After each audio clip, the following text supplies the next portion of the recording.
Katie and the Other Witch, Part 1. Hello, this is Natasha, and I'm here with the first of a two-part story about Katie and the Other Witch. Katie lives in a small town where certain people always keep up with the latest gossip. There's Margot, the vicar of St. Mary's, Chris, the landlord of the King's Arms, Angelina, the receptionist at the doctor's surgery, and Shumash, the managing partner of Krish Estate Agency. If there's an interesting new person in town, or somebody's leaving or having a baby or having a family problem, these are the people who always know about it. Fortunately, Shumash is going out with Katie's mum, and so she hears the most interesting news pretty fast too. And then, if it's really interesting, she tells it to Katie.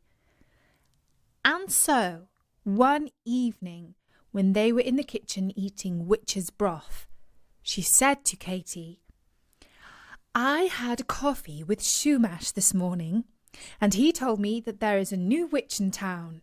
He helped her find her house. It's a really swish place up on the hill, apparently." "Oh," said Katie, "that's exciting. Shall we invite her over?" "Well, I tried to see her," said Mum. "I dropped round at her so-called surgery of white witchcraft, but her secretary told me I had to make an appointment and pay money up front just to say hello. I didn't think that sounded very friendly, so I looked her up on my crystal ball and couldn't find her. In case you don't know, just about every witch in the world keeps a profile on the Crystal Ball network known as the Coven. It's a bit like Facebook, only it's been around for centuries and you have to be a witch and have a crystal ball to use it." Katie obviously knew this, and so she said, "How can she be a witch if she's not on the crystal ball?" Mum shrugged and handed her a business card that read, "Agrippina Crompton, White Witch." "That's strange," said Katie. "Nobody calls themselves a white witch these days. It sounds sort of yucky." "I agree," said Mum. "She's a fake witch, if you ask me." Katie held the card between her fingers. She could not feel any magical energy in it. "Yes," she thought, "this is an imposter witch." Of course, lots of people whisper that Katie's mum is a fake witch. She runs a magic shop, but ordinary people can't buy spectacular tricks there that would astonish their friends. Witches have learned the hard way that it's best to keep hush about their special powers. She sells products to the general public that are mildly magic. For instance, she has anti-wrinkle creams that actually work. Of course, if you are a real witch who is on the crystal ball, she can sell you no end of powerful stuff. But that sort of business is all done behind the scenes. It was rather annoying when a week or so later, Katie was coming out of Mr. Old's history lesson, and Isabel said to her, "My mum's been to see a real witch. Not a fake one like your mum. She's truly powerful and can completely change your life for the better." "If you mean Agrippina what's her name," said Katie, "she's the fake witch. My mum's the real one. But your mum can't tell the difference, so she's got them the wrong way round." "I don't think so," said Isabel. And Samantha, who was Isabel's friend, walked behind Katie saying, "Fake, fake, fake." But Isabel and Samantha were Katie's enemies. She expected them to be nasty. It was much more annoying when Katie called her friend Paul and learnt that he was actually working for the fake witch. He had just a little bit of wizardry in his blood and was always fascinated by magic.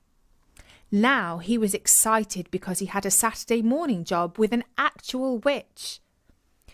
His first role was to push marketing literature through letterboxes. Some of this had already arrived at Katie's house. They included postcards with pictures of oceans, mountains and forests that were overwritten with commandments like "Be bold and free" and "Love yourself" and "The whole secret of happiness is to think happy thoughts. And each and every moment of each and every day, do exactly what you want. When Katy had first seen them, she thought, that makes life sound nice and simple. It's kind of the opposite of what they say at school. She could see how some people might pin these cards on the kitchen wall or on the back of the loo door to give them inspiration. And they could find contact details for Agrippina's surgery of white witchcraft on the back of the cards. After Paul had done a stint of handing out this psychic propaganda, he had been allowed to mix some potions and bottle them up. "How can you do that?" exclaimed Katy. "No real witch would let you mix her potions. She's a complete fake, and she's conning people and giving magic a bad name." But Paul laughed and said, "You're just saying that because she's a rival to your mum and taking business off her." "No, I'm not," said Katy. "She's not even on the crystal ball." "So what?" said Paul. "The crystal ball is old school. Agrippina would rather be on Facebook and Twitter. That's where the customers are." Later that day, Katy told her mum about Paul. Her mum looked quite angry behind the eyes. She took a deep breath and said, "I know now for sure that Agrippina is a fake." "How?" asked Katy. "She came into my shop. I did not feel any magical energy coming off her at all. In fact, Paul has more energy than she does. She came over and introduced herself. I laughed and said, 'Well, I ought to charge you £50 for saying hello.' She said, 'That's not very friendly.' And I said, 'It's what your secretary told me when I came by your surgery.' Then she apologized for the misunderstanding and tried to be nice. She had come to buy some things off me. She had a whole list. Alatrice Rood, Coltsford, brimstone powder, hazel, yarrow, all prepared with ready-made spell powder so that she would not have to do any magic of her own. I asked for her call sign on the crystal ball, and when she admitted, as I knew anyway, that she wasn't a member of the Coven, I told her that I could not serve her magical ingredients. She looked very put out and left in quite a huff." "Great," said Katy with a laugh. "I'm glad you sent her off with a flea in her ear. She just wants to use your magic. In fact, that's probably why she set up her office near your shop, so she can charge huge fees to her customers while buying spells off you for next to nothing." And then she remembered something. "Did I tell you that Isabel's mum is a client of Agrippina and swears by her?" "Really?" said Katy's mum. "Yes, really," said Katy. "That's a coincidence," said Katy's mum, "because Shumash told me today that she's taking out a big new mortgage on her house. She came into his office to ask his advice." "What does that mean?" asked Katy. "That she's borrowing loads of money, hundreds of thousands of pounds?"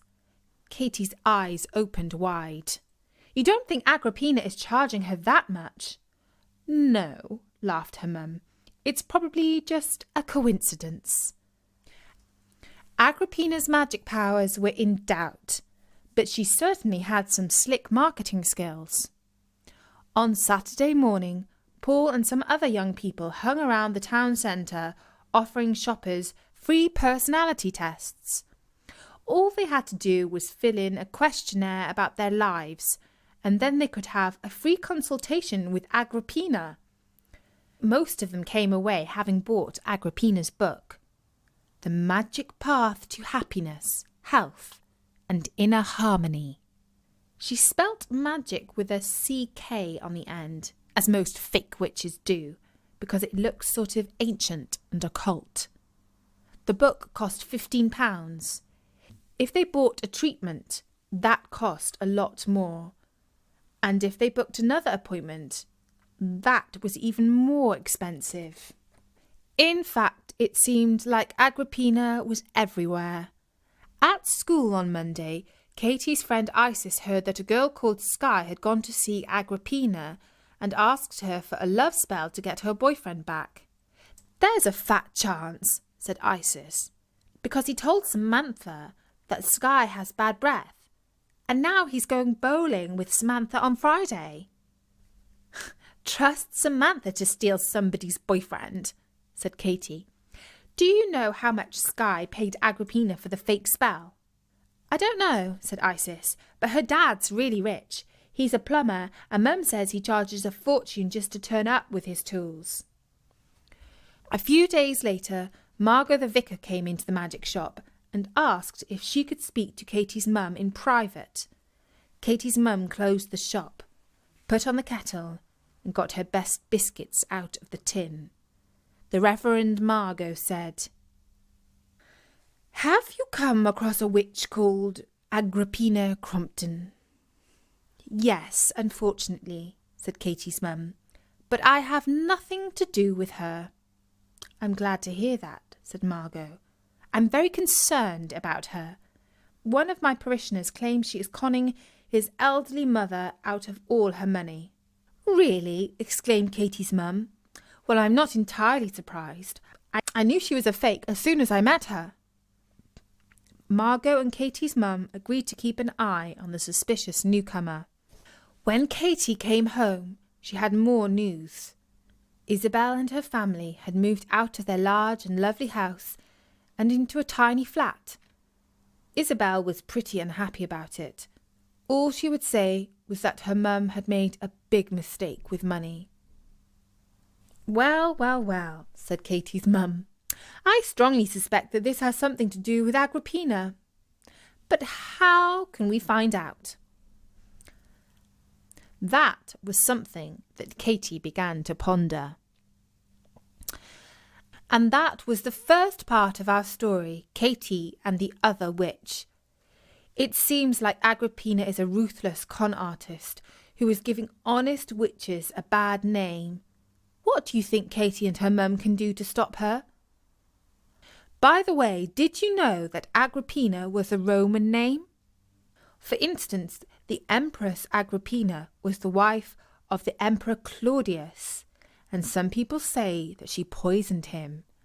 Her son was the Emperor Nero, who famously played his violin while Rome burned. Our Katie stories are enormously popular and absolutely free. If your family enjoys them, please consider a donation to Storynory. We have a donate button on the front page of Storynory. And a big thank you to everyone who has supported us. Until the next part of this Katie story, for now from me, Natasha, bye-bye.